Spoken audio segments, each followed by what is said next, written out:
Welcome into another episode of Winnipeg Jets Weekly. I'm your host, Hrabchak.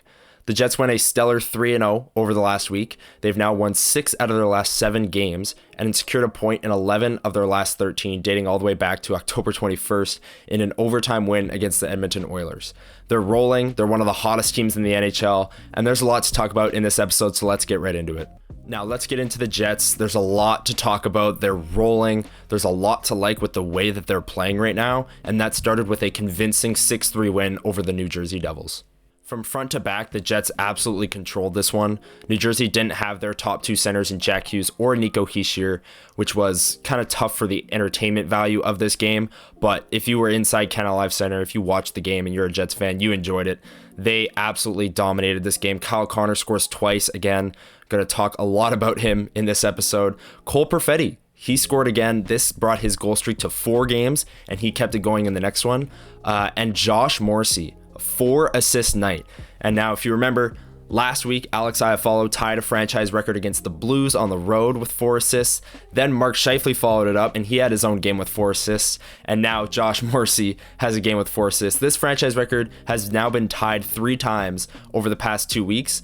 And it's just a sign of how good things are going offensively for the Jets. And this game was no different. They made the Devils look unprepared in the defensive zone, and they were all over them from puck drop. Another thing to note with this game is Nikolai Ehlers got on the score sheet twice with 2 big goals. He had a shot at the Gordie Howe hat trick. He had the empty net. Could he have passed it? I'm not sure, but he ends up with 2 goals. He had a fight sticking up for his teammate Vladislav Nemestikov, who was battling in the corner and took a hit from behind.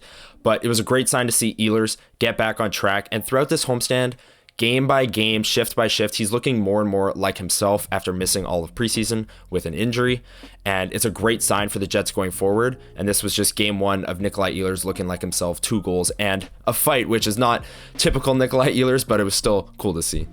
That brings us to the Jets' 3-2 win over the Buffalo Sabres, and this was a very weird game from start to finish. The Jets kind of escaped with a win in this one, I'd say. Connor Hellebuyck had to steal the show late in the third. Buffalo was playing free. They were taking chances, and the Jets just kind of went into a shell and barely escaped with a 3-2 win.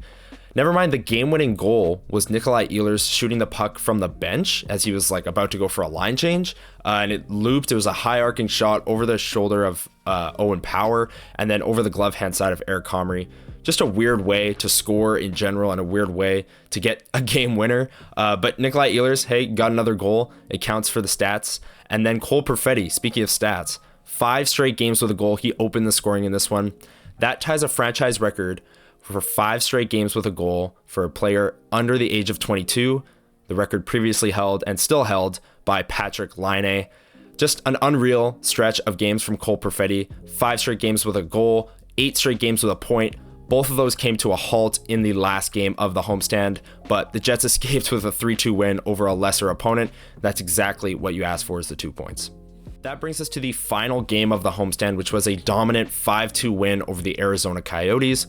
Laurent Brossoit got the start in this one, as it was the second night of a back-to-back with both games being at home, which I don't see very often. Scott O'Neill said he hadn't seen that very often, but hey, the Jets got 4 points out of it, and this game wasn't even particularly close, especially after the first period. The Jets just rolled the Coyotes. Kyle Connor scored again in this one, giving him 14 goals on the season and moves him into number 1 in the NHL in goals. He passed Austin Matthews, who had 13. Those two were tied for a little bit, but now Kyle Connor is alone atop the league, 14 goals in 17 games.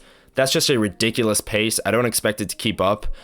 He's on pace for over 60 goals, and that's a pace he's just never really scored at in his career. But the Jets could have their first 50 goal scorer in franchise history. Kyle Connor is well on pace for that. He definitely has the talent to do so. And if him and Mark Scheifele keep playing the way they're playing, I could definitely see it happening. Mark Scheifele's performance can't go unnoticed in this one. He opened the scoring and added 2 assists. Him and Kyle Connor have just been dynamic. And Mark Scheifele, I think the most impressive part of his game is what he's contributing at the other end of the ice. Yeah, he's got 21 points in 17 games, which is fantastic for a top-line center. But defensively, he's looked a lot better, and he's making plays on the back check. A perfect example of this is the goal that Kyle Connor scored to give him his 14th and the NHL lead in goals. The Coyotes are trying to break the puck up out of the ice. Mark Scheifele's there. He pickpockets the defenseman, and they transition immediately, and it ends up on Kyle Connor's stick, who is arguably the hottest player in the NHL right now, and he makes no mistake. But it all starts because Mark Scheifele, Alex Iafallo, Kyle Connor, they're all backtracking to get that puck and then transitioning the puck well. Scott Arniel said that's when they're at their best, is when they're playing defense first, and in this game, it was on full display. Josh Morrissey and Mason Appleton added goals in this one, and the third line, the Lowry line, dominated on the cycle. I mean, if you're a hockey coach and you're trying to teach your team how to cycle the puck, what you should show them is the Mark Scheifele goal. For about a minute before Scheifele even gets on the ice, Lowry, Niederreiter, and Appleton are cycling the puck, tiring out the Coyotes defenders. Scheifele jumps off the bench, makes one move. Everyone's too tired to stick check him, and he's wide open in the slot and makes no mistake. But it was the cycle beforehand that really made the goal what it was, and it was just impressive to see. That line has been dominant on the cycle all season, and this game was no different. And this was another example of the Jets beating a team that they should beat. New Jersey without their top two centers, Buffalo without Tage Thompson. Arizona's a division rival, but they're a young team. They're still figuring things out. The Jets are winning games that they should right now. And later in the episode, I'll get into the upcoming games on their schedule. The strength of schedule is going to pick up a little bit. They're going to have some more tests, but they've won 6 of their last 7 and have got points on 11 of their last 13. There's arguably not a hotter team in the NHL right now. They are absolutely rolling, and it's been fun to watch.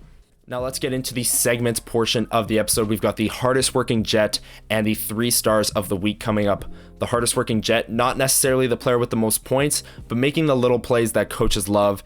And the 3 stars of the week, well, that's pretty self-explanatory.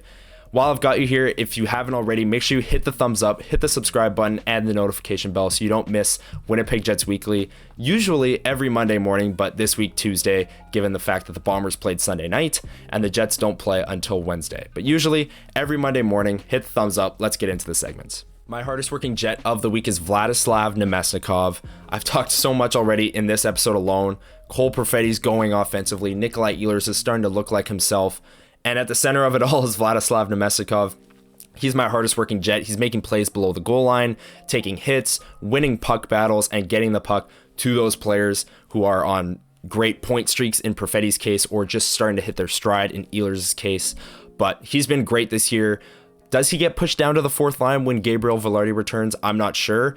It seems like the most likely option right now, but for the time being, he's been an incredibly hard worker, and he wins the hardest working Jet of the week. Let me know in the comments below who your hardest working Jet of the week is, or whether or not you agree, and let's get into the 3 stars of the week.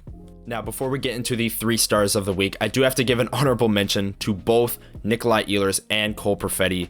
The top line has just put up such good numbers that I can't really leave those guys off this list, but Cole Perfetti and Ehlers both had fantastic weeks themselves. This is just a case of everyone's rolling right now, and I can only have 3 guys on the 3 stars of the week. My 3rd star of the week is Mark Scheifele. He had the goal and 2 assists against Arizona. He's a huge reason why Kyle Connor is on the pace that he is in terms of goals, and he's having a fantastic season himself. I mean, you see the stats there if you're on YouTube. 6 goals, 15 assists, 21 points in 17 games. And like I said earlier, the defensive game seems to be getting better. He's got his sticks in lanes, he's back checking, he's transitioning the puck well when he does win the puck back. And those are encouraging signs to see from a guy who you just signed to a 7-year extension worth $8.5 million per season. But he's solidifying himself as a top line center right now, especially with how good Kyle Connor's playing. He's my 3rd star of the week. My 2nd star of the week is Josh Morrissey. He's now up to 16 points in 17 games. He had that 4 assist game against New Jersey, which tied a franchise record.